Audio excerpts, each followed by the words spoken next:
안녕하세요. MJ보이스의 MJ입니다. 오늘 하루 잘 보내셨나요? 이 시간만큼은 혼란스러운 마음, 답답한 마음이 있으셨다면 잠시 미뤄두고 마음의 평안이 있으시길 기도합니다. 오늘 제가 가져온 책은요. 마셜 시걸의 아직 결혼하지 않은 당신에게 라는 책입니다. 이 저자는 존 파이퍼 목사님의 Desiring God 라는 웹사이트가 있는데요. 거기에서 편집장으로 계시는 분이라고 해요. 저는 이 책을 읽으면서 많은 생각이 들었어요. 현대사회에서 바라보는 결혼과 크리스천이 바라보는 결혼이 참 다르구나. 이런 생각이 들었습니다. 참된 사랑은 계산적이고 서로를 통해 이익을 추구하는 것이 아니라 서로를 위해 헌신하고 조건 없이 사랑하는 것이라는 것을 다시 한번 느꼈던 것 같아요. 그게 예수님이 우리에게 보여주신 사랑인 것 같아요. 여기 책 표지에 보면 이렇게 적혀 있어요. 미혼은 어서 결혼해서 탈출해야 하는 과정이 아니다. 모든 크리스천이 알아야 할 미혼의 가치와 건강한 연애. 요약을 참 잘해준 것 같습니다. 저는 이 책을 통해 미혼과 결혼의 참된 가치를 모든 분들이 다시 한번 느꼈으면 좋겠어요. 마지막으로 배경음악이 혹시 방해되는 분들이 계시다면 앞부분을 건너뛰시면 음악 없이 들으실 수 있어요. 참고 부탁드립니다. 오늘 좋은 밤 되시길 바라면서 이제부터 책을 읽도록 하겠습니다. 아직 결혼하지 않은 당신에게. 어떤 사람은 이 책의 제목을 편안하게 받아들이는가 하면 어떤 사람은 불편하게 느낄 것이다. 만약 후자라면 아마도 이 책이 미혼에 관한 얄팍한 관점을 가졌으리라는 불만을 품고 이 글을 읽고 있을지 모른다. 우리는 예수님을 믿음으로써 살아계신 하나님의 자녀가 되었고 우리를 위해 헤아릴 수 없는 대가가 치러졌으며 우리는 성령님의 능력으로 충만할 뿐 아니라 영원한 삶과 행복을 약속받았는데 도대체 왜 우리가 결혼 여부로 정의되어야 하는지 생각하며 말이다. 결혼하기 전 나 역시도 그랬다. 결혼에 대한 충고와 조언을 들으면 내가 미혼이라는 사실로 나를 평가하지 마 라고 반응했다. 그럼에도 내가 아직 결혼하지 않은 이라는 표현을 좋아하게 된 이유는 적어도 4가지가 있다. 첫째, 크리스천 중에는 결혼에 대한 진지하고 지속적인 바람을 가진 사람이 많다. 자신의 배우자를 간절히 찾고 있는 사람들이다. 그들은 결혼을 하나님이 주신 소명으로 생각하는데 아직 이루어지지 않은 상태이다. 이들 중 다수는 올바른 방법으로, 즉 너무 조급하게 자신을 전부 던지지 않으면서 명확한 기준과 경계를 정하고 좋은 친구와 조언자의 도움을 구하며 결혼을 준비해 왔다. 하지만 아직은 그런 노력들이 그리 성공적이지 않은 듯하다. 그때까지 만났던 사람들과 잘 되지 않았거나 혹은 아무도 관심을 보이지 않았을 수 있다. 어떤 사람들은 친밀감을 원하는 자신의 욕구에 끌려다니거나 이 사람 저 사람과 만나며 성적으로 부적절한 행동을 하고 후회하기를 반복했을 것이다. 그들은 욕구를 갖는 것은 당연하고 좋은 것이라는 말은 들었지만 그 다음 단계로 어떻게 나아가야 할지, 혹은 지난 몇 달이나 몇 년간 지속된 망가짐과 외로움의 시간을 어떻게 생각해야 할지 전혀 알지 못한다. 사실 내가 그런 사람이었다. 적어도 당신의 크리스천 친구 중 몇 명은 여기에 해당할지 모른다. 나는 이 책에서 예수님이 우리에게 이미 베풀고 약속하신 모든 것을 반영하는 방식으로, 그리고 우리의 결혼 여부와 상관없이 인생의 모든 시기에서 하나님이 맡기신 일을 영화롭게 하는 방식으로 우리의 기다림과 열망을 구체화하고 싶다. 둘째, 확률적으로 볼 때 우리 대다수는 결혼할 것이다. 물론 몇몇은 독신으로 평생을 살겠지만 그 삶은 그리스도의 향기를 드러내며 다른 사람들을 섬기는 너무도 아름다운 모습일 것이다. 결혼의 기쁨과 성적인 친밀감을 누리는 대신 일생 하나님을 사랑하며 다른 사람들을 그분께로 인도하고자 자신의 삶을 내려놓는 모습은 참으로 경이로울 것이다. 하지만 우리 중 다수는 언젠가 결혼한다. 심지어 결혼이 현재 관심사나 우선순위가 아니라도 말이다. 그러므로 크리스천 다수가 언젠가는 결혼하리라고 보고 이야기하는 것은 어느 정도 적절하다고 생각된다. 우리는 현실에 압도되거나 결혼 여부로 삶의 수준과 만족도를 평가하거나 결혼을 위해 전부를 포기하지 말아야 한다. 그보다는 하나님이 결혼을 통해 자신의 배우자를 사랑하도록 우리를 부르실 때를 위해 신실하게 예비되어야 한다. 셋째, 몇몇 이들은 아직 확신이 없을 것이다. 여전히 회의적이고 공격받는다고 느낄 수 있다. 아이러니하게도 이것이 내가 아직 결혼하지 않은 이라는 표현을 좋아하는 이유이다. 점점 더 많은 이들이 결혼에 환멸을 느끼고 부정적으로 바뀐다. 여기에는 여러 요인이 있다. 아마도 이혼이 주요한 요인 중 하나일 것이다. 부모의 이혼을 직접 경험했거나 가까운 친구가 그로 인해 고통받는 모습을 본 사람들이 많다. 내가 결혼한다고 해서 과연 무엇이 얼마나 다를까? 나 스스로를 그러한 고통과 후회 속으로 밀어넣을 이유가 무엇인가? 나는 적어도 몇몇이라도 결혼에 대한 확신을 회복했으면 좋겠다. 누군가와 결혼을 하고 죽는 날까지 그 사람과의 관계에서 정결함을 지키는 것이야말로 현 세대를 사는 우리가 할 수 있는 가장 급진적이고도 반문화적인 일이다. 이는 분명 크리스천으로서 신앙을 분명하게 고백하는 일일 것이다.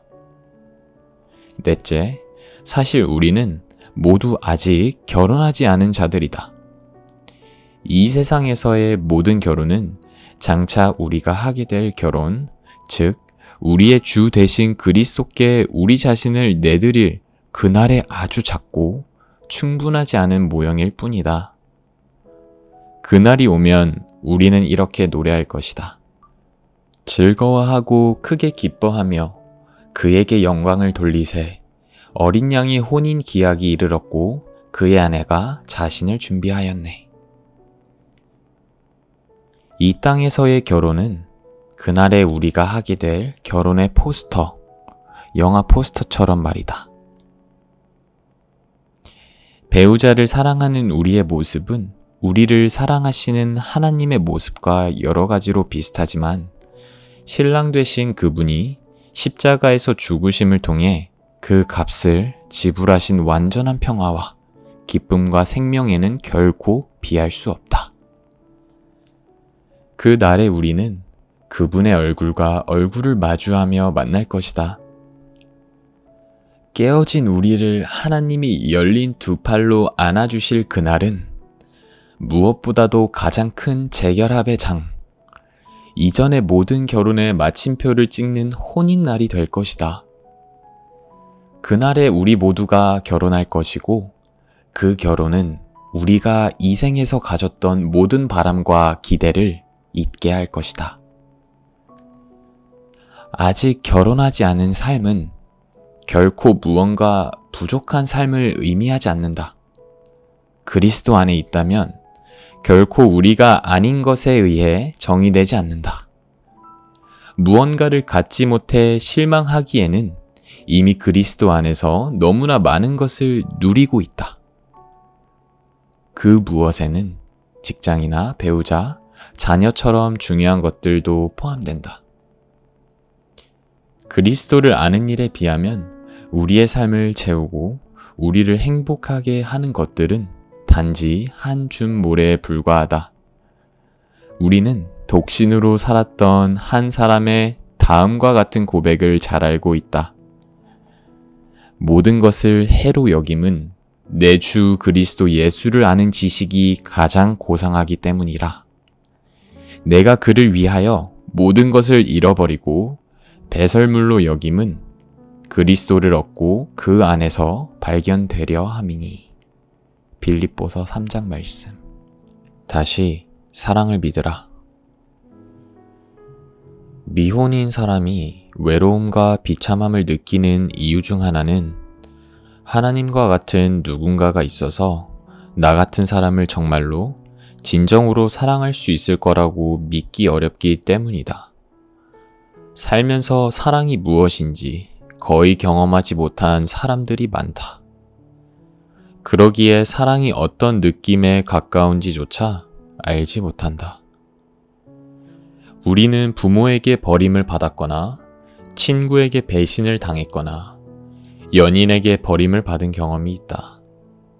결혼은 사랑을 찾기 위한 최후의 필사적인 노력과 같지만 정작 그 마음속 깊은 곳에는 이전에 그런 경험들을 다시 겪을지 모른다는 두려움에 잠재해 있다. 진정으로 깊이 그리고 끝까지 누군가에게 사랑받는다는 것이 무엇인지 상상이 안 된다. 그런데 하나님은 나는 너를 사랑해 라고 말씀하신다. 정말일까? 하나님은 당신을 정말로 사랑하신다. 보라, 아버지께서 어떠한 사랑을 우리에게 베푸사 하나님의 자녀라 일컬음을 받게 하셨는가? 우리가 그러하도다. 요한일서 3장 말씀. 당신은 하나님의 소중한 아들, 딸이다. 하나님은 당신이 그분의 사랑을 받을 자격이 없음에도 당신을 사랑하셨다. 그리스도가 아니었다면 당신은 죽었을 것이다. 당신은 허물과 죄로 죽었던 존재였다. 당신은 결코 사랑을 받을 만한 존재가 아니었다. 긍휼이 풍성하신 하나님이 우리를 사랑하신 그 큰 사랑을 인하여 허물로 죽은 우리를 그리스도와 함께 살리셨고, 죄 가운데 죽은 하나님에 대한 반항으로 가득 찬 전혀 소망이 없는 당신을 하나님이 찾으셨고, 그런 당신을 영원히 사랑하시며 자신의 소유로 삼으셨다. 하나님은 진정한 사랑이 어떤 모습인지 보여주기 위해 기꺼이 아들을 십자가로 보내셨고, 이로써 당신이 사랑을 다시 믿을 만한 이유를 주셨다. 이 사랑은 결코 당신을 떠나거나 버리지 않는다. 하나님은 결코 당신에게 이별을 선언하지 않으신다. 그분은 결코 세상의 어떤 아버지들처럼 당신을 떠나지 않으신다. 하나님은 결코 거짓말을 하지 않으시며 결코 죽지 않으시기에 당신을 절대 홀로 남겨두지 않으신다.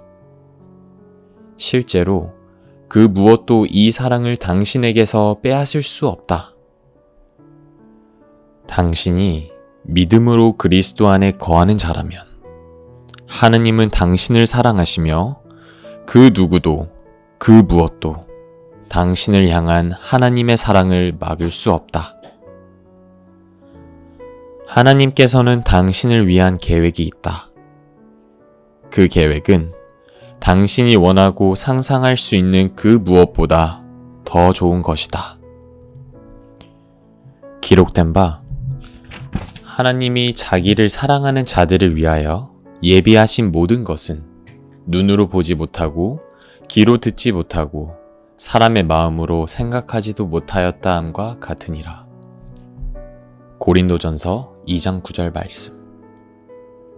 당신의 아버지 되시는 하나님은 배우자가 주는 것과는 감히 비교될 수 없을 만큼 훨씬 더 많이 당신을 사랑하신다.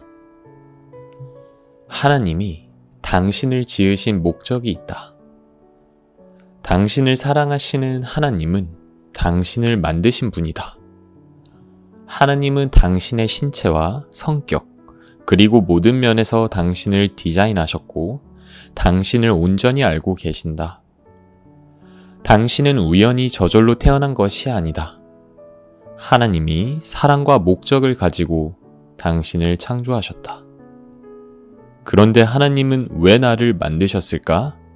내가 무엇을 하기 바라실까?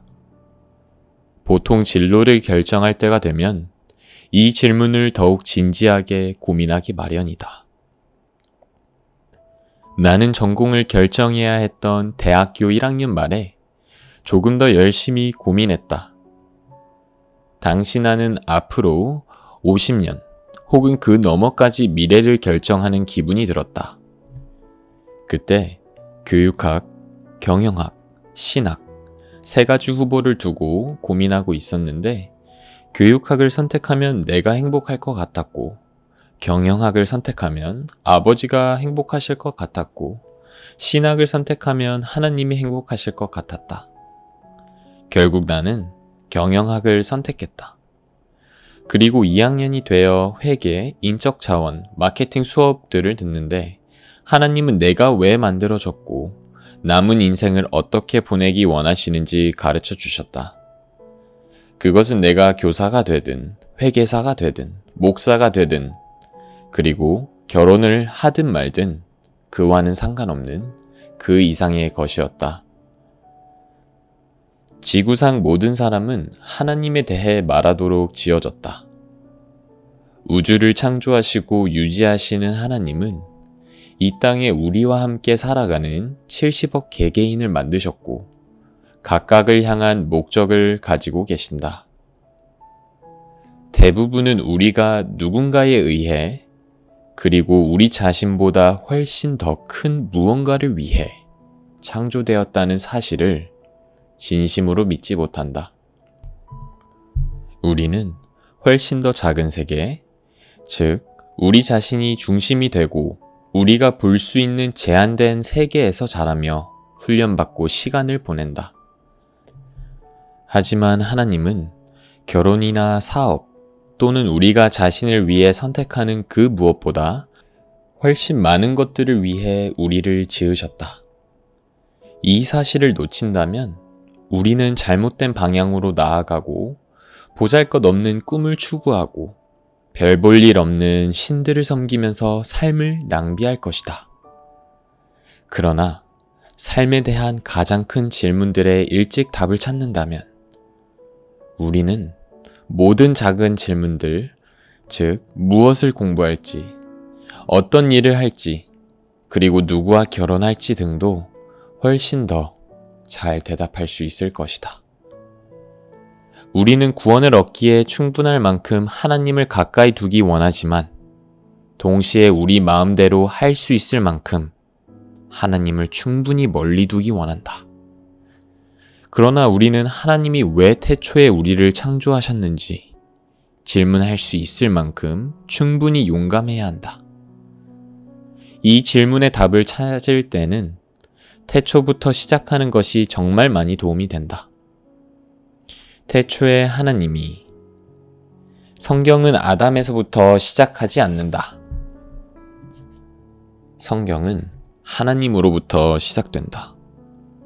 하나님은 모든 이야기의 저자이자 화가이며 창조자이시다. 그렇다면 하나님은 왜 우리를 창조하셨을까? 하나님이 이르시되 우리의 형상을 따라 우리의 모양대로 우리가 사람을 만들고 하나님이 자기 형상 곧 하나님의 형상대로 사람을 창조하시되 남자와 여자를 창조하시고 창세기 1장 말씀. 하나님은 왜 우리를 만드셨는가? 하나님은 이를 분명히 하기 위해 자신의 형상이라는 표현을 3번이나 강조해서 반복하신다. 하나님은 우리를 그분의 형상대로 그분과 같이 보이도록 닮게 만드셨다. 그렇다면 그분의 형상을 따라 우리를 창조하셨다는 것은 어떤 의미일까? 우리는 다른 누군가의 형상을 그림, 조각, 인스타그램 등으로 나타낸다. 우리는 왜 부모님, 가장 친한 친구 또는 가장 좋아하는 운동, 선수나 연예인 등 다른 사람의 형상을 만드는가? 첫 번째는 우리가 그들이 보고 싶기 때문이고, 두 번째는 다른 이들도 그들을 보았으면 하기 때문이다. 하나님은 왜 당신을 만드셨는가? 이 질문은 우리가 누구와 결혼할지 혹은 우리가 결혼할지를 묻는 것보다 훨씬 더 중요하다. 짧게 답하자면 우리를 통해 하나님이 어떤 분이신지 나타내고 우리가 하나님과 함께하며 경험한 사랑을 나누고 보여주기 위해서다. 우리는 하나님이 공유하시는 70억 개의 인스타그램인 셈이다. 공유하지 않기에는 너무도 큰 사랑.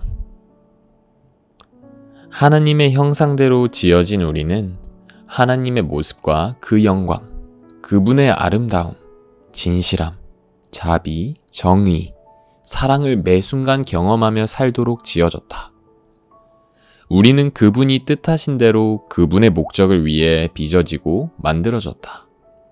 그렇다면 우리가 이 땅에 사는 동안 성취할 수 있는 가장 중요한 일이 무엇이겠는가? 하나님이 우리 상상보다 훨씬 더 진실하고 위대하시며 만족해 하시는 분이라고 온 세상에 알리는 일에 자신을 완전히 바치는 것이다. 가장 좋은 직장, 가장 큰 영향력, 가장 행복한 결혼 생활이 아니다. 우리는 어떻게 하나님과 그분의 영광을 위해 살 수 있을까? 우리는 하나님을 더 영광스러운 분으로 만들 수도 없고 하나님께 어떤 영광도 더하지 못한다. 우리는 그저 하나님과 그분의 영광, 즉 우리가 볼 수 있는 모든 아름다움, 성경에서 말하는 무한한 능력과 지혜, 그리고 우리를 향한 하나님의 사랑을 통해 받는 놀라운 은혜와 자비에 주목할 뿐이다. 존 파이퍼의 이 말은 내게 어떤 돌파구가 되었다. 우리가 하나님 안에서 가장 최고로 만족할 때 하나님도 우리 안에서 가장 큰 영광을 받으신다. 하나님과 그분의 사랑이 나의 전부가 되기 시작할 때 하나님의 속성, 즉 그분의 완전한 거룩하심, 흠 없는 공의, 멈출 수 없는 사랑과 나와 나의 삶을 통해 나타나기 시작한다. 하나님이 가장 귀한 보물이라고 우리가 삶을 통해 다른 사람들에게 보일 때 그분이 얼마나 위대하며 영광스러운 분인지 그 진정한 모습이 드러난다. 하나님은 우리를 그분의 영광을 나타내도록 지으셨고 자신을 우리에게 더 많이 보이심으로써 우리를 이 세상에서 가장 행복한 사람으로 만들기로 계획하셨다. 하나님이 우리 마음에서 가장 크고 영광스러운 분이 되실수록 그분은 우리 삶을 통해 더욱 크게 영광 받으시며 우리는 그분이 계획하신 그 모습에 더욱 가까워질 것이다. 당신의 삶에 대한 그리고 결혼에 대한 하나님의 뜻은 무엇인가? 그런즉 너희가 먹든지 마시든지 무엇을 하든지 다 하나님의 영광을 위하여 하라. 고린도전서 10장 31절 말씀. 당신이 하는 모든 일들, 심지어 운동 후 이온 음료를 마시거나 카페에서 좋아하는 커피를 마시는 일까지 모두 하나님의 영광을 위해 하라. 그런데 도대체 그게 무엇인가? 바울은 계속해서 말한다. 모든 일에 모든 사람을 기쁘게 하여 자신의 유익을 구하지 아니하고 많은 사람의 유익을 구하여 그들로 구원을 받게 하라.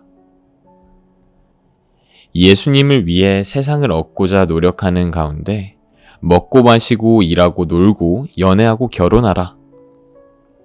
당신을 사로잡고 당신의 삶을 바꾼 그 사랑의 사람들을 초대하라. 무엇을 하든 하나님이 당신을 위해 하신 일과 그 의미를 전하라. 단지 그 일을 위해 일하거나 세상의 기준에 당신의 삶을 맞추거나 따라가지 말라.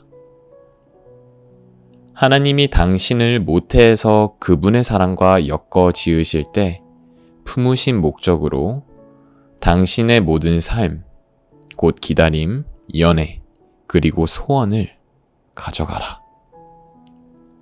하나님의 사랑 위에 당신의 삶을 세우고 하나님의 영광을 당신의 목적으로 삼으라.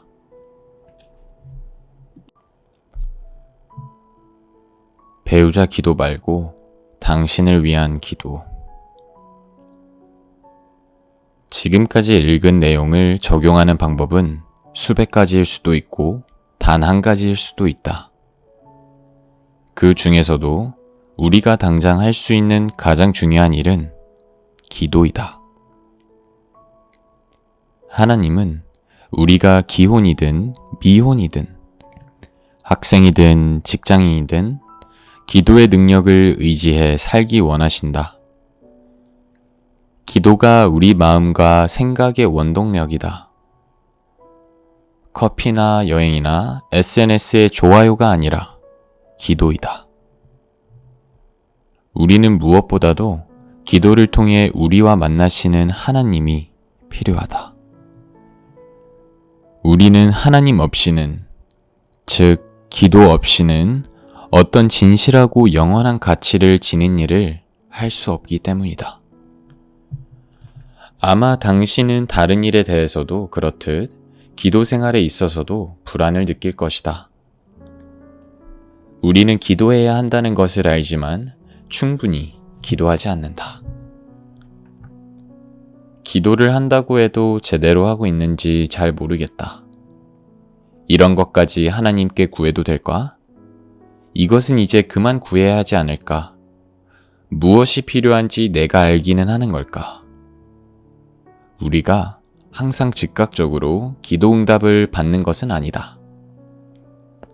이 사실은 우리 마음을 불편하게 하고 그래서 종종 기도를 건너뛰고는 만다.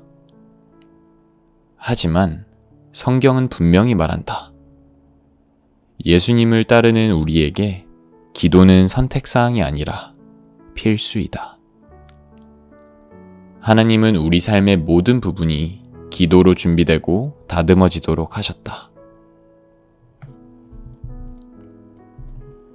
성경이 보여주는 결혼에 대한 비전은, 즉 죄인을 향한 하나님의 무한하고 변함없는 사랑에 대한 아름답고 본질적인 그림은 우리의 건강한 연애를 가치 있게 만든다. 결혼에 대한 세상의 접근 방식은 우리에게 재미, 성관계, 자녀, 어느 정도의 헌신과 안정을 줄 수 있겠지만 결혼이 진정 가리키는 생명을 주시는 예수님께로 우리를 이끌지 못한다. 자유로운 성관계를 즐기면 쾌락은 없겠지만 언약으로 맺어진 두 사람이 누리는 최고의 기쁨은 경험하지 못할 것이다. 육체적인 즐거움은 결혼에서 얻는 행복의 전부도 아니고 대부분도 아니다. 깊은 안정감, 있는 모습 그대로 사랑하고 받아들여지는 느낌, 조건 없이 상대를 기쁘게 해주고픈 열정이 성관계에 함께해야 한다. 하나님이 설계하신 남녀 간의 성적인 유대는 그 행위 자체보다 훨씬 더 만족스러운 어떤 경험이다. 예수님도 없고 헌신도 없는 가벼운 연애 감정에 무모하게 자신을 던지는 사람들은 하나님이 의도하신 것보다 낮은 수준에 만족하게 된다. 그분이 우리를 구하시고 우리의 연애를 포함해 인생의 목적을 새롭게 하시고자 아들을 보내셔서 가능케 하신 것보다 훨씬 못 미치는 수준의 말이다. 그 이상의 행복, 그 이상의 안전, 그 이상의 목적, 그리고 다른 그 이상의 것들을 우리는 예수님을 따르며 서로 신뢰할 때 경험할 수 있다. 그 이상의 것들로 인해 우리는 우리를 주시하는 세상에 이렇게 선포할 수 있다. 인위적이고 얄팍한 충성과 애정과 안정감과 성적 탐닉에 만족하지 말라. 하나님은 크리스천이 연합할 때 훨씬 더 좋은 것을 주겠다고 약속하셨다. 연애의 9가지 원칙. 당신도 나처럼 이타심과 인내심과 바른 판단보다 실수가 더 많은가? 그렇다면 하나님께 소망을 두라. 그분은 길을 잘못 들어선 우리에게도 진실로 놀랍도록 복을 주시고 그 길에서 우리를 구하시고 결혼을 향해 내딛는 우리의 걸음을 새롭고 순결하고 지혜롭고 거룩하게 하신다. 다음은 아직 결혼하지 않은 이들에게 필요한 몇 가지 원칙이다. 완벽하지도 않고 전부를 다룬 것도 아니지만 내가 배운 이 교훈이 당신과 연인, 미래의 배우자에게 축복이 되기를 바란다. 원칙 1. 결혼이 왜 가치가 있는지 알아야 한다. 최악의 상황에서도 우리는 작고 잘못된 목표를 추구한다. 당신은 이제 금요일 밤을 혼자 보내기 싫고 누군가와 멋진 여행지에서 찍은 사진을 SNS에 올리고 싶고 죄책감 없이 성관계를 즐기고 싶고 당신을 멋지고 재미있고 똑똑하고 능력 있는 사람으로 생각하는 누군가를 만나고 싶다. 그러나 이것이 결혼이 제공하는 전부라면 결혼은 그다지 의미가 없을 것이다. 많은 사람들이 부인하려 하겠지만 이혼 관련 통계를 보면 결혼은 우리가 결혼식 때 생각했던 것보다 훨씬 더 많은 것을 우리에게 요구한다. 나의 결혼한 친구들 이야기를 들으면 결혼식장에서는 모든 것이 재미있고 예쁘고 영원할 것 같았는데 고작 며칠 만에 결혼 생활이 만만치 않음을 느꼈다는 것이다. 물론 누군가와 같이 사는 것은 여전히 좋고 아름답지만 이 작은 기쁨을 위해 너무 큰 비용을 치르는 것은 아닐까? 연애를 시작하기 전 우리는 결혼이 왜 가치가 있는지 알아야 한다. 우리는 대체 왜 결혼이 하고 싶을까? 11장에서 더 알아보겠지만 이 질문에 스스로 답을 찾는 것도 중요하다. 결혼이 가치가 있는 이유는 서로를 향한 평생의 헌신 가운데 하나님과 교제하게 되기 때문이다. 결혼은 하나님을 알고 예배하고 의지하며 하나님을 드러내고 그분을 닮아가는 것이다. 하나님은 자신의 형상으로 남자와 여자를 창조하시고 한 몸이 되게 하셔서 부족하지만 아름다운 연합으로 서로를 돌보는 특별한 책임을 맡기셨다. 결혼이 가치 있는 이유는 당신과 배우자, 주변 사람들이 예수 그리스도 안에서 하나님과 그분의 사랑을 더욱 많이 보게 되기 때문이다. 만약 당신과 연인이 이런 경험을 하고 있지 않다면 헤어지는 편이 좋다. 원칙 2. 조건은 단순하다. 점점 더 늦게 결혼하고 점점 더 온라인 매칭에 의존하는 오늘날, 우리는 결혼이란 서로 맞는 사람을 찾는 것이 아니라 헌신에 대한 것임을 기억해야 한다. 거룩하신 하나님과 죄인인 그 신부보다 더 어울리지 않는 짝이 또 있을까? 그러나 이것이 우리가 결혼해서 지향하는 본이다. 성경에 배우자를 고르는 법에 대한 책이 없는 이유가 있다. 그것은 모든 역사의 주인이신 하나님이 21세기는 어떨지 예측할 수 없어서 실수로 빼먹으신 것이 아니다. 바로 배우자의 조건이 놀랍도록 명확하고 단순하기 때문이다. 우리의 배우자는 첫째, 하나님을 믿어야 한다. 너희는 믿지 않는 자와 멍에를 함께 매지 말라. 고린도후서 말씀. 둘째, 반드시 이성이어야 한다. 이러므로 남자가 부모를 떠나 그의 아내와 합하여 둘이 한 몸을 이룰지로다. 창세기 2장 말씀. 우리가 연애하면서 무엇을 분별해야 하는지 명확해졌다. 물론 상대방에게 느끼는 매력과 어떤 끌림도 중요하지만 성경은 남편과 아내의 역할을 분명히 한다. 남편은 아내를 보호하고 부양해야 한다. 아내는 남편을 돕고 그에게 복종해야 한다. 아버지는 그 가족을 하나님의 말씀으로 이끌어야 한다. 부모는 반드시 신앙으로 자녀를 사랑하고 양육해야 한다. 이것이 명백한 배우자의 조건이라면 우리는 소위 예수님을 사랑하는 매력적인 이성, 그 이상의 사람을 찾아야 한다. 여기서 기억할 것이 있다.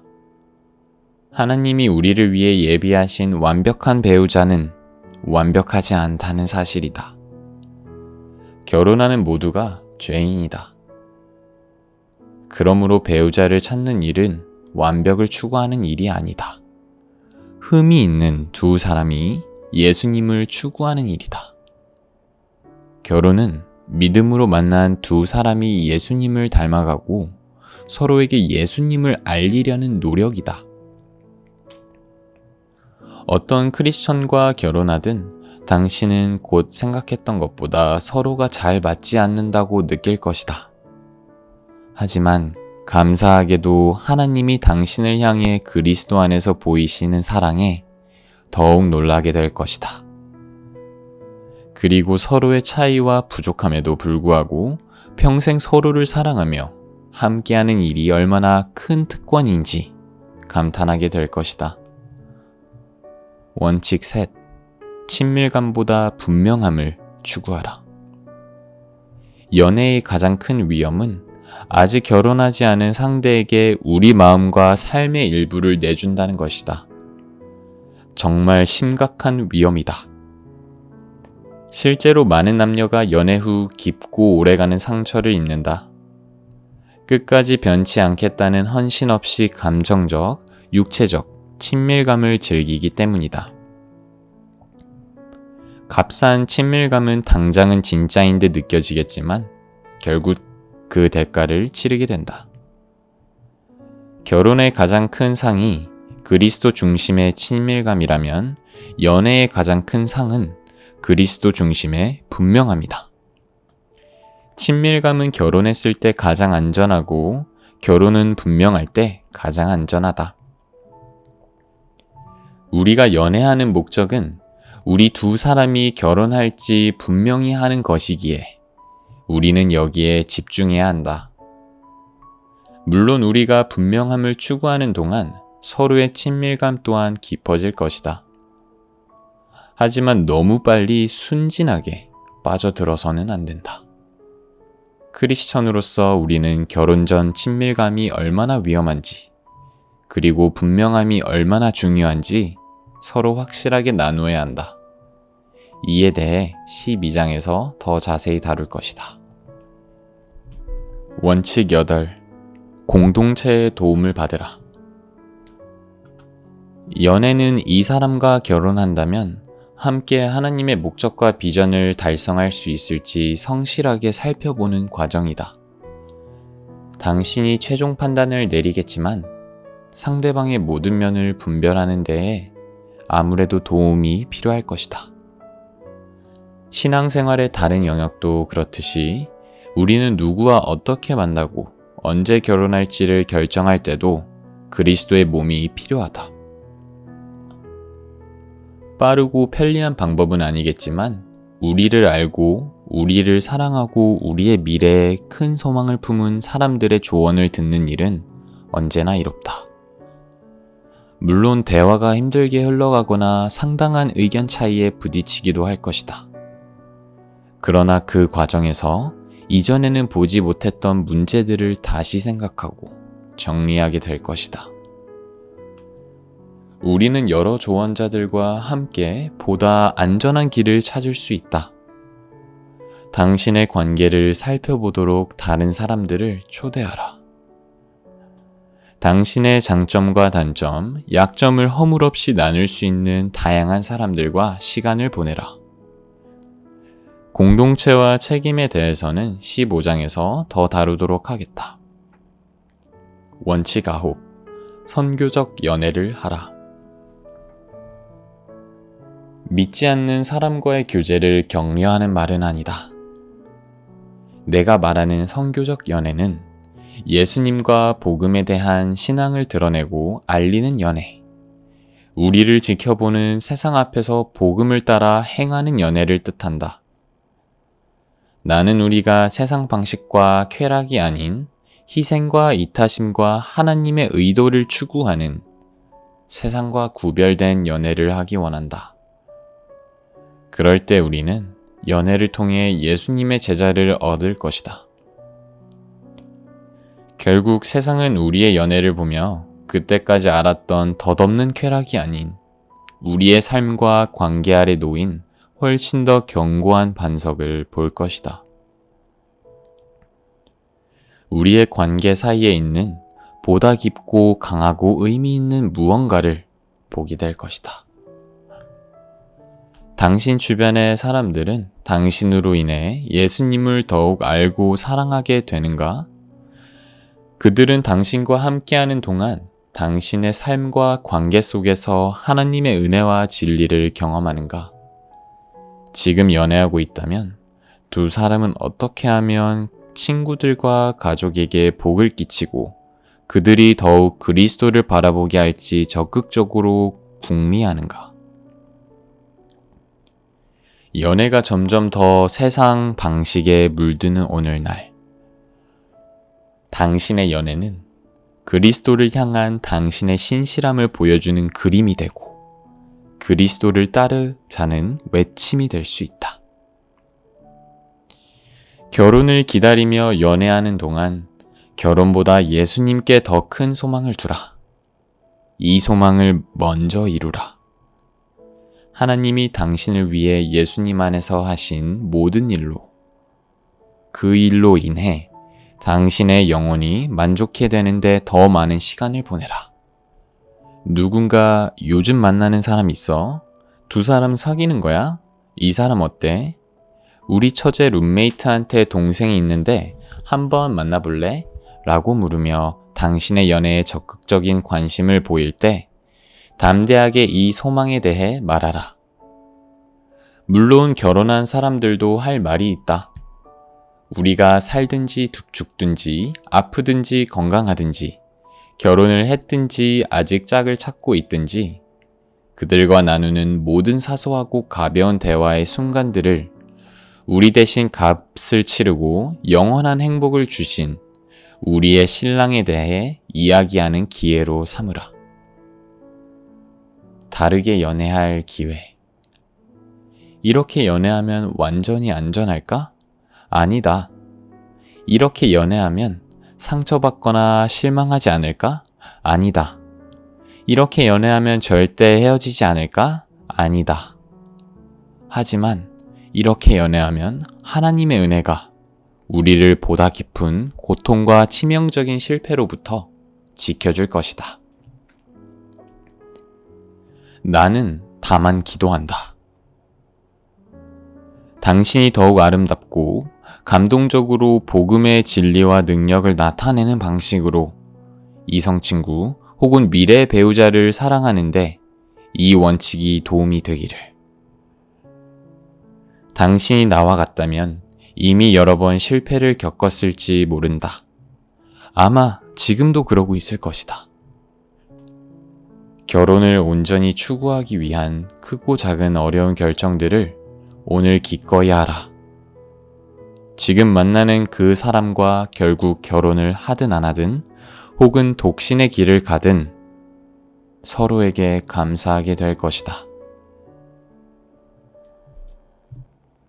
아직 결혼하지 않은 당신에게.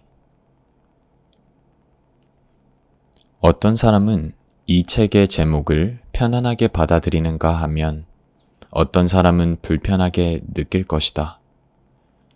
만약 후자라면 아마도 이 책이 미혼에 관한 얄팍한 관점을 가졌으리라는 불만을 품고 이 글을 읽고 있을지 모른다. 우리는 예수님을 믿음으로써 살아계신 하나님의 자녀가 되었고 우리를 위해 헤아릴 수 없는 대가가 치러졌으며 우리는 성령님의 능력으로 충만할 뿐 아니라 영원한 삶과 행복을 약속받았는데 도대체 왜 우리가 결혼 여부로 정의되어야 하는지 생각하며 말이다. 결혼하기 전 나 역시도 그랬다. 결혼에 대한 충고와 조언을 들으면 내가 미혼이라는 사실로 나를 평가하지 마 라고 반응했다. 그럼에도 내가 아직 결혼하지 않은 이라는 표현을 좋아하게 된 이유는 적어도 네 가지가 있다. 첫째, 크리스천 중에는 결혼에 대한 진지하고 지속적인 바람을 가진 사람이 많다. 자신의 배우자를 간절히 찾고 있는 사람들이다. 그들은 결혼을 하나님이 주신 소명으로 생각하는데 아직 이루어지지 않은 상태이다. 이들 중 다수는 올바른 방법으로, 즉 너무 조급하게 자신을 전부 던지지 않으면서 명확한 기준과 경계를 정하고 좋은 친구와 조언자의 도움을 구하며 결혼을 준비해 왔다. 하지만 아직은 그런 노력들이 그리 성공적이지 않은 듯하다. 그때까지 만났던 사람들과 잘 되지 않았거나 혹은 아무도 관심을 보이지 않았을 수 있다. 어떤 사람들은 친밀감을 원하는 자신의 욕구에 끌려다니거나 이 사람 저 사람과 만나며 성적으로 부적절한 행동을 하고 후회하기를 반복했을 것이다. 그들은 욕구를 갖는 것은 당연하고 좋은 것이라는 말은 들었지만 그 다음 단계로 어떻게 나아가야 할지 혹은 지난 몇 달이나 몇 년간 지속된 망가짐과 외로움의 시간을 어떻게 생각해야 할지 전혀 알지 못한다. 사실 내가 그런 사람이었다.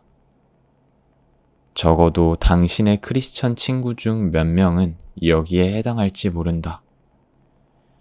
나는 이 책에서 예수님이 우리에게 이미 베풀고 약속하신 모든 것을 반영하는 방식으로 그리고 우리의 결혼 여부와 상관없이 인생의 모든 시기에서 하나님이 맡기신 일을 영화롭게 하는 방식으로 우리의 기다림과 열망을 구체화하고 싶다.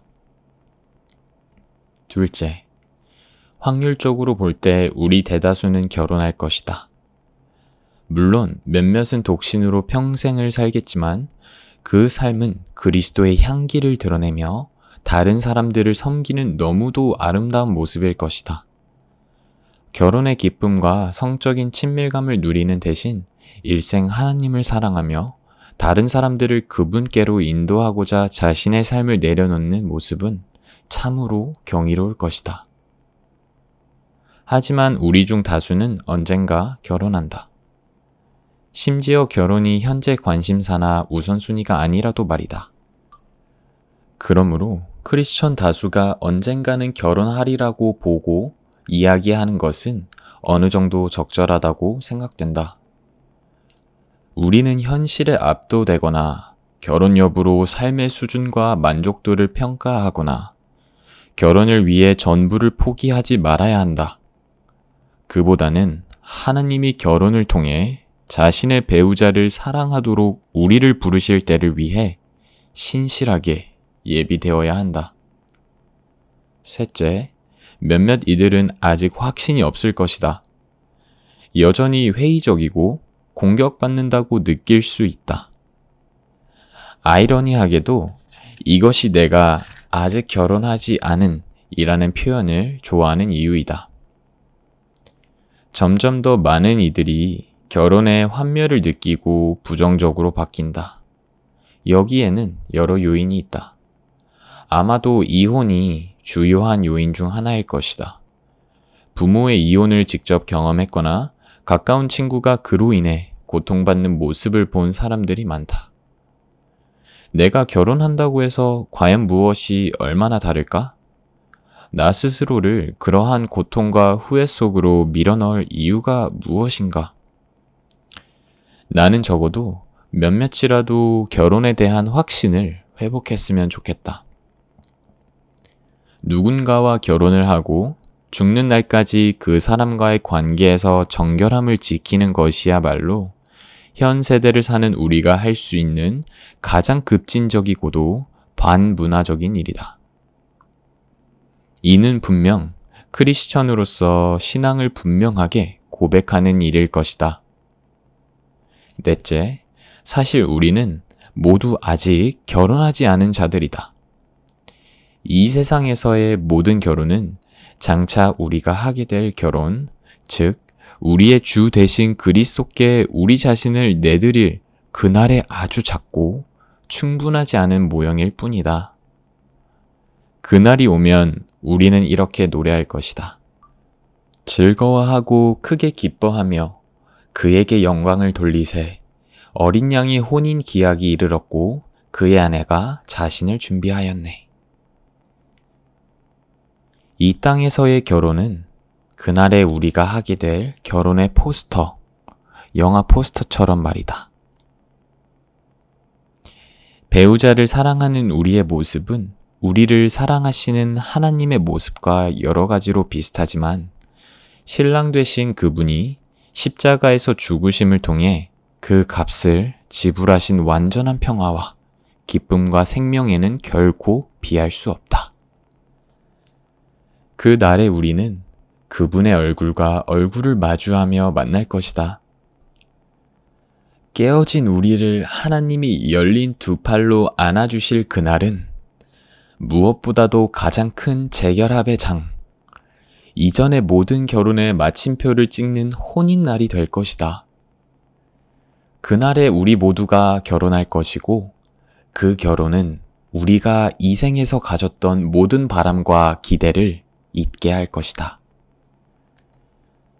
아직 결혼하지 않은 삶은 결코 무언가 부족한 삶을 의미하지 않는다. 그리스도 안에 있다면 결코 우리가 아닌 것에 의해 정의되지 않는다. 무언가를 갖지 못해 실망하기에는 이미 그리스도 안에서 너무나 많은 것을 누리고 있다. 그 무엇에는 직장이나 배우자, 자녀처럼 중요한 것들도 포함된다. 그리스도를 아는 일에 비하면 우리의 삶을 채우고 우리를 행복하게 하는 것들은 단지 한 줌 모래에 불과하다. 우리는 독신으로 살았던 한 사람의 다음과 같은 고백을 잘 알고 있다. 모든 것을 해로 여김은 내 주 그리스도 예수를 아는 지식이 가장 고상하기 때문이라. 내가 그를 위하여 모든 것을 잃어버리고 배설물로 여김은 그리스도를 얻고 그 안에서 발견되려 함이니. 빌립보서 3장 말씀. 다시 사랑을 믿으라.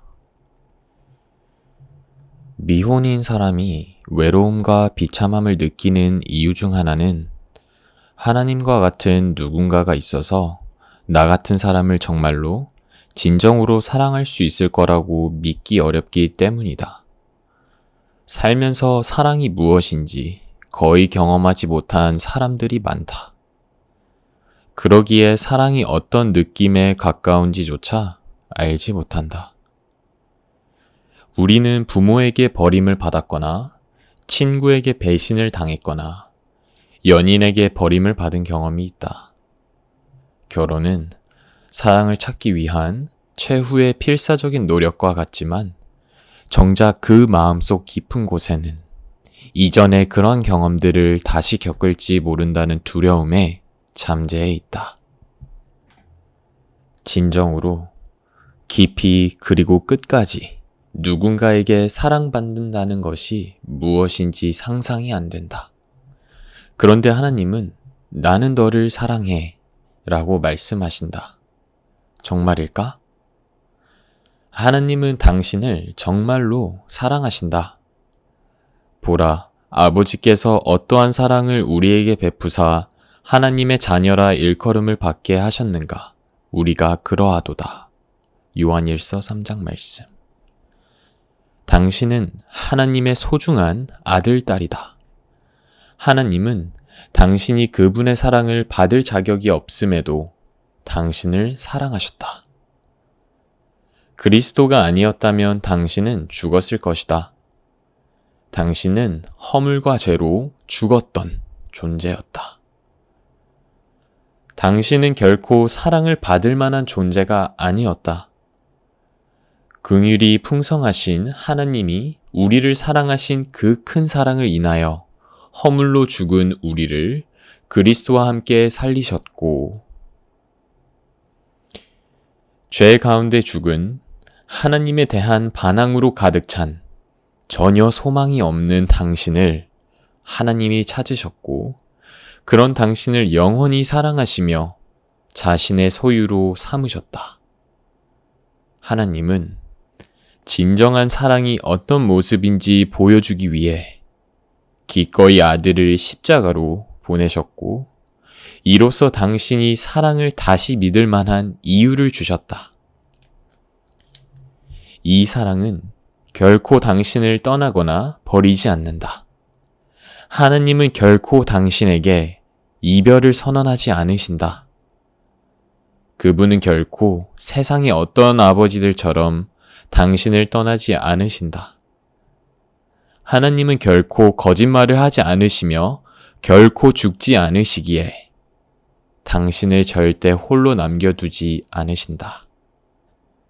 실제로 그 무엇도 이 사랑을 당신에게서 빼앗을 수 없다.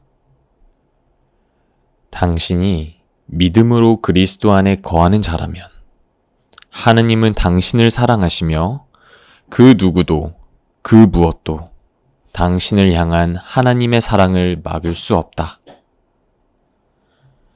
하나님께서는 당신을 위한 계획이 있다. 그 계획은 당신이 원하고 상상할 수 있는 그 무엇보다 더 좋은 것이다. 기록된 바, 하나님이 자기를 사랑하는 자들을 위하여 예비하신 모든 것은 눈으로 보지 못하고 귀로 듣지 못하고 사람의 마음으로 생각하지도 못하였다 함과 같으니라. 고린도전서 2장 9절 말씀. 당신의 아버지 되시는 하나님은 배우자가 주는 것과는 감히 비교될 수 없을 만큼 훨씬 더 많이 당신을 사랑하신다. 하나님이 당신을 지으신 목적이 있다. 당신을 사랑하시는 하나님은 당신을 만드신 분이다. 하나님은 당신의 신체와 성격, 그리고 모든 면에서 당신을 디자인하셨고 당신을 온전히 알고 계신다. 당신은 우연히 저절로 태어난 것이 아니다.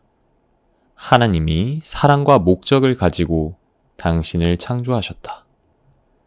그런데 하나님은 왜 나를 만드셨을까? 내가 무엇을 하기 바라실까? 보통 진로를 결정할 때가 되면 이 질문을 더욱 진지하게 고민하기 마련이다. 나는 전공을 결정해야 했던 대학교 1학년 말에 조금 더 열심히 고민했다.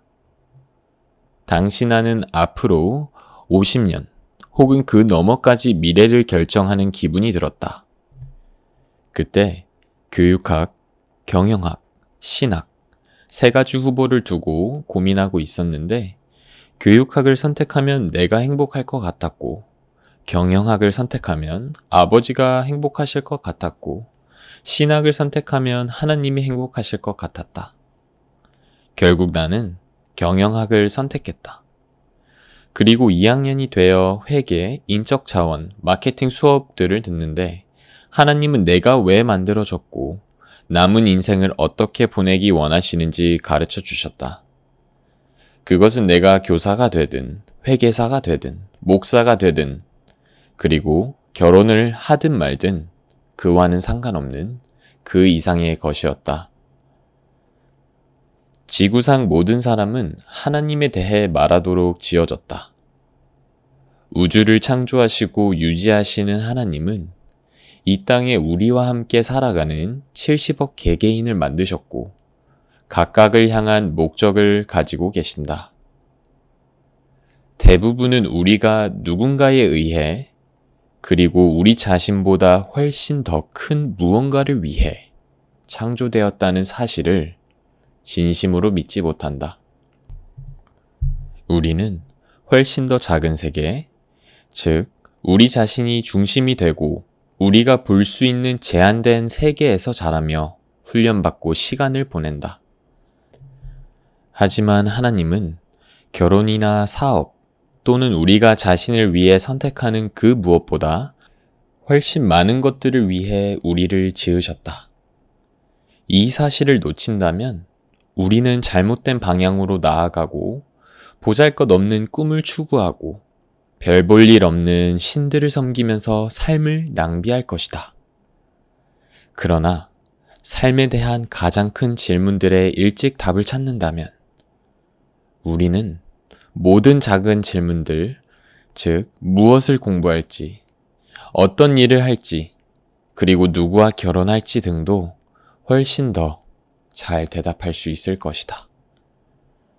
우리는 구원을 얻기에 충분할 만큼 하나님을 가까이 두기 원하지만 동시에 우리 마음대로 할 수 있을 만큼 하나님을 충분히 멀리 두기 원한다. 그러나 우리는 하나님이 왜 태초에 우리를 창조하셨는지 질문할 수 있을 만큼 충분히 용감해야 한다. 이 질문의 답을 찾을 때는 태초부터 시작하는 것이 정말 많이 도움이 된다. 태초에 하나님이 성경은 아담에서부터 시작하지 않는다. 성경은 하나님으로부터 시작된다. 하나님은 모든 이야기의 저자이자 화가이며 창조자이시다. 그렇다면 하나님은 왜 우리를 창조하셨을까? 하나님이 이르시되 우리의 형상을 따라 우리의 모양대로 우리가 사람을 만들고 하나님이 자기 형상 곧 하나님의 형상대로 사람을 창조하시되 남자와 여자를 창조하시고 창세기 1장 말씀. 하나님은 왜 우리를 만드셨는가? 하나님은 이를 분명히 하기 위해 자신의 형상이라는 표현을 3번이나 강조해서 반복하신다. 하나님은 우리를 그분의 형상대로 그분과 같이 보이도록 닮게 만드셨다. 그렇다면 그분의 형상을 따라 우리를 창조하셨다는 것은 어떤 의미일까? 우리는 다른 누군가의 형상을 그림, 조각, 인스타그램 등으로 나타낸다. 우리는 왜 부모님, 가장 친한 친구 또는 가장 좋아하는 운동, 선수나 연예인 등 다른 사람의 형상을 만드는가? 첫 번째는 우리가 그들이 보고 싶기 때문이고 두 번째는 다른 이들도 그들을 보았으면 하기 때문이다. 하나님은 왜 당신을 만드셨는가?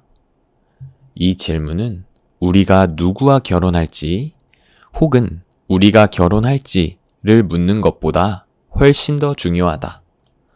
짧게 답하자면 우리를 통해 하나님이 어떤 분이신지 나타내고 우리가 하나님과 함께하며 경험한 사랑을 나누고 보여주기 위해서다.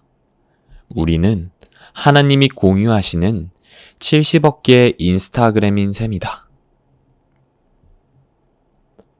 공유하지 않기에는 너무도 큰 사랑. 하나님의 형상대로 지어진 우리는 하나님의 모습과 그 영광, 그분의 아름다움, 진실함, 자비, 정의, 사랑을 매 순간 경험하며 살도록 지어졌다. 우리는 그분이 뜻하신 대로 그분의 목적을 위해 빚어지고 만들어졌다. 그렇다면 우리가 이 땅에 사는 동안 성취할 수 있는 가장 중요한 일이 무엇이겠는가? 하나님이 우리 상상보다 훨씬 더 진실하고 위대하시며 만족해 하시는 분이라고 온 세상에 알리는 일에 자신을 완전히 바치는 것이다. 가장 좋은 직장, 가장 큰 영향력, 가장 행복한 결혼 생활이 아니다. 우리는 어떻게 하나님과 그분의 영광을 위해 살 수 있을까? 우리는 하나님을 더 영광스러운 분으로 만들 수도 없고 하나님께 어떤 영광도 더하지 못한다. 우리는 그저 하나님과 그분의 영광, 즉 우리가 볼 수 있는 모든 아름다움, 성경에서 말하는 무한한 능력과 지혜, 그리고 우리를 향한 하나님의 사랑을 통해 받는 놀라운 은혜와 자비에 주목할 뿐이다. 존 파이퍼의 이 말은 내게 어떤 돌파구가 되었다. 우리가 하나님 안에서 가장 최고로 만족할 때 하나님도 우리 안에서 가장 큰 영광을 받으신다. 하나님과 그분의 사랑이 나의 전부가 되기 시작할 때 하나님의 속성, 즉 그분의 완전한 거룩하심, 흠 없는 공의, 멈출 수 없는 사랑과 나와 나의 삶을 통해 나타나기 시작한다. 하나님이 가장 귀한 보물이라고 우리가 삶을 통해 다른 사람들에게 보일 때 그분이 얼마나 위대하며 영광스러운 분인지 그 진정한 모습이 드러난다. 하나님은 우리를 그분의 영광을 나타내도록 지으셨고 자신을 우리에게 더 많이 보이심으로써 우리를 이 세상에서 가장 행복한 사람으로 만들기로 계획하셨다. 하나님이 우리 마음에서 가장 크고 영광스러운 분이 되실수록 그분은 우리 삶을 통해 더욱 크게 영광 받으시며 우리는 그분이 계획하신 그 모습에 더욱 가까워질 것이다. 당신의 삶에 대한 그리고 결혼에 대한 하나님의 뜻은 무엇인가? 그런즉 너희가 먹든지 마시든지 무엇을 하든지 다 하나님의 영광을 위하여 하라.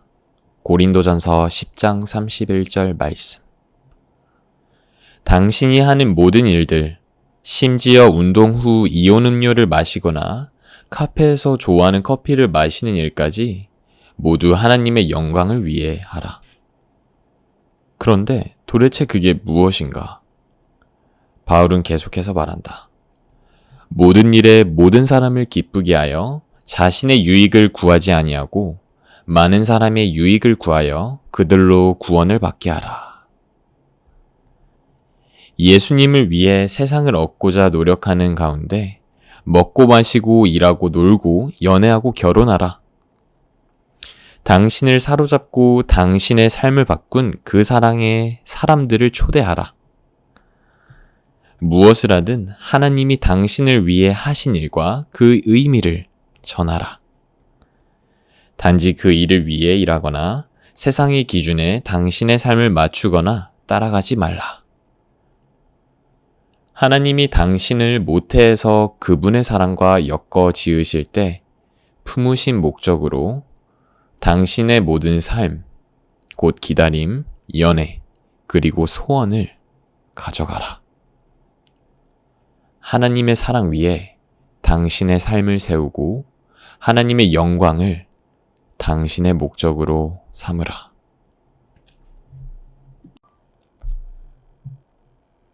배우자 기도 말고 당신을 위한 기도. 지금까지 읽은 내용을 적용하는 방법은 수백 가지일 수도 있고 단 한 가지일 수도 있다. 그 중에서도 우리가 당장 할 수 있는 가장 중요한 일은 기도이다. 하나님은 우리가 기혼이든 미혼이든 학생이든 직장인이든 기도의 능력을 의지해 살기 원하신다. 기도가 우리 마음과 생각의 원동력이다. 커피나 여행이나 SNS의 좋아요가 아니라 기도이다. 우리는 무엇보다도 기도를 통해 우리와 만나시는 하나님이 필요하다. 우리는 하나님 없이는, 즉 기도 없이는 어떤 진실하고 영원한 가치를 지닌 일을 할 수 없기 때문이다. 아마 당신은 다른 일에 대해서도 그렇듯 기도 생활에 있어서도 불안을 느낄 것이다. 우리는 기도해야 한다는 것을 알지만 충분히 기도하지 않는다. 기도를 한다고 해도 제대로 하고 있는지 잘 모르겠다. 이런 것까지 하나님께 구해도 될까? 이것은 이제 그만 구해야 하지 않을까? 무엇이 필요한지 내가 알기는 하는 걸까? 우리가 항상 즉각적으로 기도 응답을 받는 것은 아니다. 이 사실은 우리 마음을 불편하게 하고 그래서 종종 기도를 건너뛰고는 만다. 하지만 성경은 분명히 말한다. 예수님을 따르는 우리에게 기도는 선택사항이 아니라 필수이다. 하나님은 우리 삶의 모든 부분이 기도로 준비되고 다듬어지도록 하셨다. 성경이 보여주는 결혼에 대한 비전은, 즉 죄인을 향한 하나님의 무한하고 변함없는 사랑에 대한 아름답고 본질적인 그림은 우리의 건강한 연애를 가치 있게 만든다. 결혼에 대한 세상의 접근 방식은 우리에게 재미, 성관계, 자녀, 어느 정도의 헌신과 안정을 줄 수 있겠지만 결혼이 진정 가리키는 생명을 주시는 예수님께로 우리를 이끌지 못한다. 자유로운 성관계를 즐기면 쾌락은 없겠지만 언약으로 맺어진 두 사람이 누리는 최고의 기쁨은 경험하지 못할 것이다. 육체적인 즐거움은 결혼에서 얻는 행복의 전부도 아니고 대부분도 아니다. 깊은 안정감, 있는 모습 그대로 사랑하고 받아들여지는 느낌, 조건 없이 상대를 기쁘게 해주고픈 열정이 성관계에 함께해야 한다. 하나님이 설계하신 남녀 간의 성적인 유대는 그 행위 자체보다 훨씬 더 만족스러운 어떤 경험이다.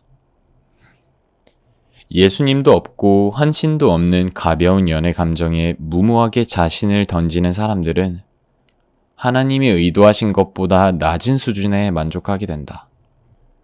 그분이 우리를 구하시고 우리의 연애를 포함해 인생의 목적을 새롭게 하시고자 아들을 보내셔서 가능케 하신 것보다 훨씬 못 미치는 수준의 말이다.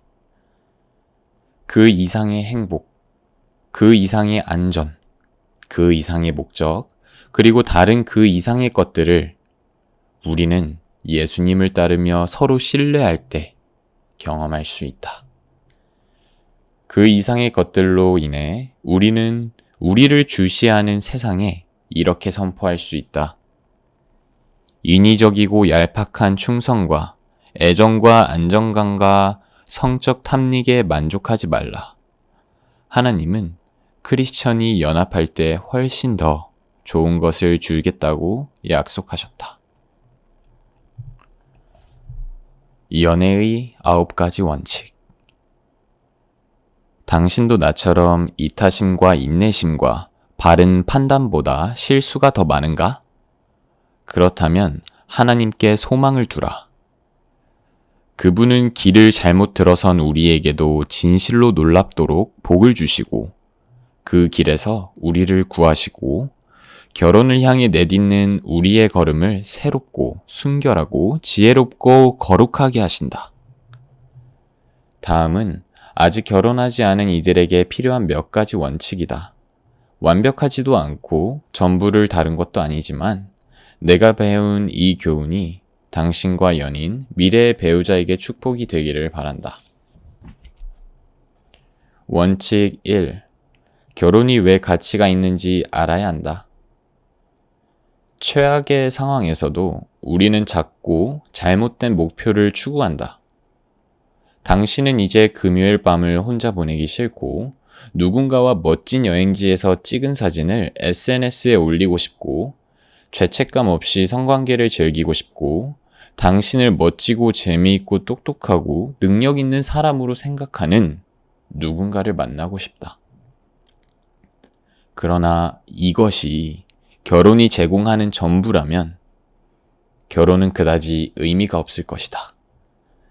많은 사람들이 부인하려 하겠지만 이혼 관련 통계를 보면 결혼은 우리가 결혼식 때 생각했던 것보다 훨씬 더 많은 것을 우리에게 요구한다. 나의 결혼한 친구들 이야기를 들으면 결혼식장에서는 모든 것이 재미있고 예쁘고 영원할 것 같았는데 고작 며칠 만에 결혼 생활이 만만치 않음을 느꼈다는 것이다. 물론 누군가와 같이 사는 것은 여전히 좋고 아름답지만 이 작은 기쁨을 위해 너무 큰 비용을 치르는 것은 아닐까? 연애를 시작하기 전 우리는 결혼이 왜 가치가 있는지 알아야 한다. 우리는 대체 왜 결혼이 하고 싶을까? 11장에서 더 알아보겠지만 이 질문에 스스로 답을 찾는 것도 중요하다. 결혼이 가치가 있는 이유는 서로를 향한 평생의 헌신 가운데 하나님과 교제하게 되기 때문이다. 결혼은 하나님을 알고 예배하고 의지하며 하나님을 드러내고 그분을 닮아가는 것이다. 하나님은 자신의 형상으로 남자와 여자를 창조하시고 한 몸이 되게 하셔서 부족하지만 아름다운 연합으로 서로를 돌보는 특별한 책임을 맡기셨다. 결혼이 가치 있는 이유는 당신과 배우자, 주변 사람들이 예수 그리스도 안에서 하나님과 그분의 사랑을 더욱 많이 보게 되기 때문이다. 만약 당신과 연인이 이런 경험을 하고 있지 않다면 헤어지는 편이 좋다. 원칙 2. 조건은 단순하다. 점점 더 늦게 결혼하고 점점 더 온라인 매칭에 의존하는 오늘날, 우리는 결혼이란 서로 맞는 사람을 찾는 것이 아니라 헌신에 대한 것임을 기억해야 한다. 거룩하신 하나님과 죄인인 그 신부보다 더 어울리지 않는 짝이 또 있을까? 그러나 이것이 우리가 결혼에서 지향하는 본이다. 성경에 배우자를 고르는 법에 대한 책이 없는 이유가 있다. 그것은 모든 역사의 주인이신 하나님이 21세기는 어떨지 예측할 수 없어서 실수로 빼먹으신 것이 아니다. 바로 배우자의 조건이 놀랍도록 명확하고 단순하기 때문이다. 우리의 배우자는 첫째, 하나님을 믿어야 한다. 너희는 믿지 않는 자와 멍에를 함께 매지 말라. 고린도후서 말씀. 둘째, 반드시 이성이어야 한다. 이러므로 남자가 부모를 떠나 그의 아내와 합하여 둘이 한 몸을 이룰지로다. 창세기 2장 말씀. 우리가 연애하면서 무엇을 분별해야 하는지 명확해졌다. 물론 상대방에게 느끼는 매력과 어떤 끌림도 중요하지만 성경은 남편과 아내의 역할을 분명히 한다. 남편은 아내를 보호하고 부양해야 한다. 아내는 남편을 돕고 그에게 복종해야 한다. 아버지는 그 가족을 하나님의 말씀으로 이끌어야 한다. 부모는 반드시 신앙으로 자녀를 사랑하고 양육해야 한다. 이것이 명백한 배우자의 조건이라면 우리는 소위 예수님을 사랑하는 매력적인 이성, 그 이상의 사람을 찾아야 한다. 여기서 기억할 것이 있다. 하나님이 우리를 위해 예비하신 완벽한 배우자는 완벽하지 않다는 사실이다. 결혼하는 모두가 죄인이다. 그러므로 배우자를 찾는 일은 완벽을 추구하는 일이 아니다. 흠이 있는 두 사람이 예수님을 추구하는 일이다. 결혼은 믿음으로 만난 두 사람이 예수님을 닮아가고 서로에게 예수님을 알리려는 노력이다. 어떤 크리스천과 결혼하든 당신은 곧 생각했던 것보다 서로가 잘 맞지 않는다고 느낄 것이다. 하지만 감사하게도 하나님이 당신을 향해 그리스도 안에서 보이시는 사랑에 더욱 놀라게 될 것이다. 그리고 서로의 차이와 부족함에도 불구하고 평생 서로를 사랑하며 함께하는 일이 얼마나 큰 특권인지 감탄하게 될 것이다. 원칙 셋. 친밀감보다 분명함을 추구하라. 연애의 가장 큰 위험은 아직 결혼하지 않은 상대에게 우리 마음과 삶의 일부를 내준다는 것이다. 정말 심각한 위험이다. 실제로 많은 남녀가 연애 후 깊고 오래가는 상처를 입는다. 끝까지 변치 않겠다는 헌신 없이 감정적, 육체적 친밀감을 즐기기 때문이다. 값싼 친밀감은 당장은 진짜인 듯 느껴지겠지만 결국 그 대가를 치르게 된다. 결혼의 가장 큰 상이 그리스도 중심의 친밀감이라면 연애의 가장 큰 상은 그리스도 중심의 분명함이다. 친밀감은 결혼했을 때 가장 안전하고 결혼은 분명할 때 가장 안전하다. 우리가 연애하는 목적은 우리 두 사람이 결혼할지 분명히 하는 것이기에 우리는 여기에 집중해야 한다. 물론 우리가 분명함을 추구하는 동안 서로의 친밀감 또한 깊어질 것이다. 하지만 너무 빨리 순진하게 빠져들어서는 안 된다. 크리스천으로서 우리는 결혼 전 친밀감이 얼마나 위험한지, 그리고 분명함이 얼마나 중요한지 서로 확실하게 나누어야 한다. 이에 대해 12장에서 더 자세히 다룰 것이다. 원칙 8. 공동체의 도움을 받으라. 연애는 이 사람과 결혼한다면 함께 하나님의 목적과 비전을 달성할 수 있을지 성실하게 살펴보는 과정이다. 당신이 최종 판단을 내리겠지만 상대방의 모든 면을 분별하는 데에 아무래도 도움이 필요할 것이다. 신앙생활의 다른 영역도 그렇듯이 우리는 누구와 어떻게 만나고 언제 결혼할지를 결정할 때도 그리스도의 몸이 필요하다. 빠르고 편리한 방법은 아니겠지만 우리를 알고 우리를 사랑하고 우리의 미래에 큰 소망을 품은 사람들의 조언을 듣는 일은 언제나 이롭다. 물론 대화가 힘들게 흘러가거나 상당한 의견 차이에 부딪히기도 할 것이다. 그러나 그 과정에서 이전에는 보지 못했던 문제들을 다시 생각하고 정리하게 될 것이다. 우리는 여러 조언자들과 함께 보다 안전한 길을 찾을 수 있다. 당신의 관계를 살펴보도록 다른 사람들을 초대하라. 당신의 장점과 단점, 약점을 허물없이 나눌 수 있는 다양한 사람들과 시간을 보내라. 공동체와 책임에 대해서는 15장에서 더 다루도록 하겠다. 원칙 9. 선교적 연애를 하라. 믿지 않는 사람과의 교제를 격려하는 말은 아니다. 내가 말하는 선교적 연애는 예수님과 복음에 대한 신앙을 드러내고 알리는 연애, 우리를 지켜보는 세상 앞에서 복음을 따라 행하는 연애를 뜻한다. 나는 우리가 세상 방식과 쾌락이 아닌 희생과 이타심과 하나님의 의도를 추구하는 세상과 구별된 연애를 하기 원한다. 그럴 때 우리는 연애를 통해 예수님의 제자를 얻을 것이다. 결국 세상은 우리의 연애를 보며 그때까지 알았던 덧없는 쾌락이 아닌 우리의 삶과 관계 아래 놓인 훨씬 더 견고한 반석을 볼 것이다. 우리의 관계 사이에 있는 보다 깊고 강하고 의미 있는 무언가를 보게 될 것이다. 당신 주변의 사람들은 당신으로 인해 예수님을 더욱 알고 사랑하게 되는가?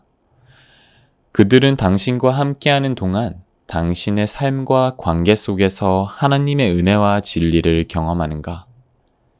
지금 연애하고 있다면 두 사람은 어떻게 하면 친구들과 가족에게 복을 끼치고 그들이 더욱 그리스도를 바라보게 할지 적극적으로 궁리하는가?